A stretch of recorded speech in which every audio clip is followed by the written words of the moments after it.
الرجیم بسم اللہ الرحمن الرحیم الحمدللہ رب العالمین والصلاة والسلام علی خیر خلقہ محمد وآلہ الطیبین الطاہرین.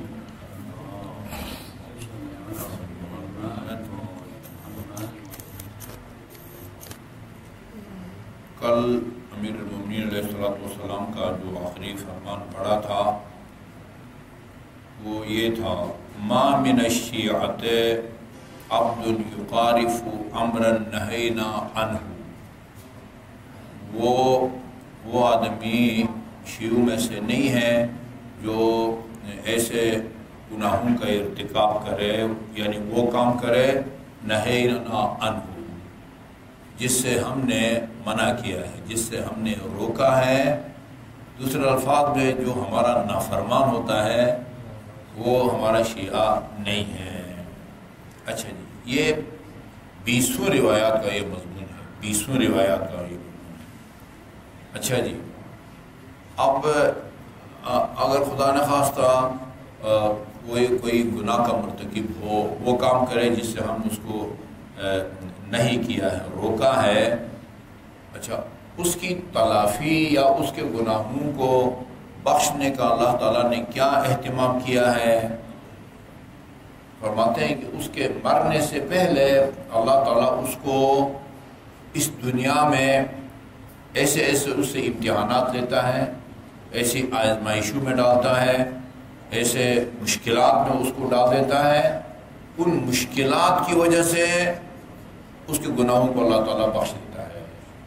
یہ بندوبست کرتا ہے اللہ تعالیٰ. خدا نہ خواستہ گناہ کا مرتکب ہو جائے، فَيَمُوتَ حَتَّى يُبْتَلَى بِبَلِيَّةٍ تُمَحَّصُ بِهَا ذُنُوبُهُ. مرنے سے پہلے اس کو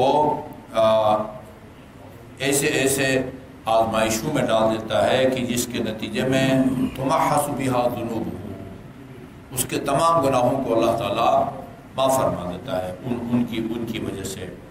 اب یہ آزمائش یا مشکلات یا امتحان کس نوعیت کے ہوتے ہیں؟ اما فی مال، مالی نقصان کے نتیجے میں خدا گناہوں کو بخش دیتا ہے. یہ دیکھیں ان کا آپس میں کیا تعلق ہے، ربط ہے. مالی نقصان کے نتیجے میں اللہ گناہوں کو معاف فرماتا ہے. وہ اما فی ولد، بچہ مثلا بیمار ہو جاتا ہے، بچہ بیمار ہو جاتا ہے، یہ بھی ایک آزمائش ہے، مالی آزمائش، اولاد کی آزمائش. مالی آزمائش کے نتیجے میں خدا گناہوں کو بخشتا ہے. اولاد بیمار وہ ہوتی ہے جس کی وجہ سے گناہوں کو بخشتا ہے. اما فی نفسی، یا خود اس کو اپنے جانی طور پر خود بیمار ہو جاتا ہے، اس کے نتیجے میں اللہ تعالیٰ اس کے گناہوں کو معاف فرما دیتا ہے.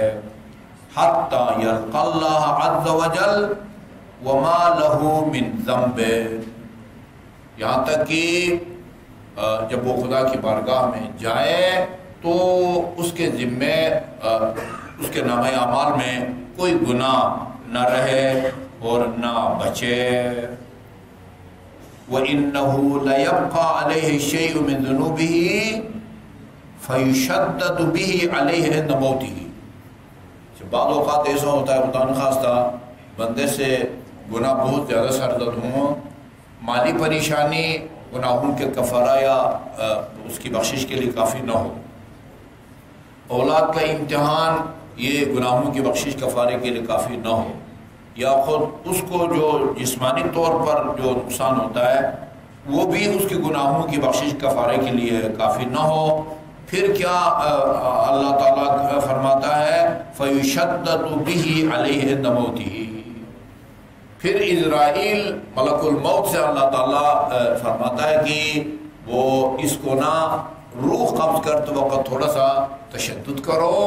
اس تشدد کے نتیجے میں اللہ تعالیٰ اس کے گناہوں کو معاف فرما دیتا ہے.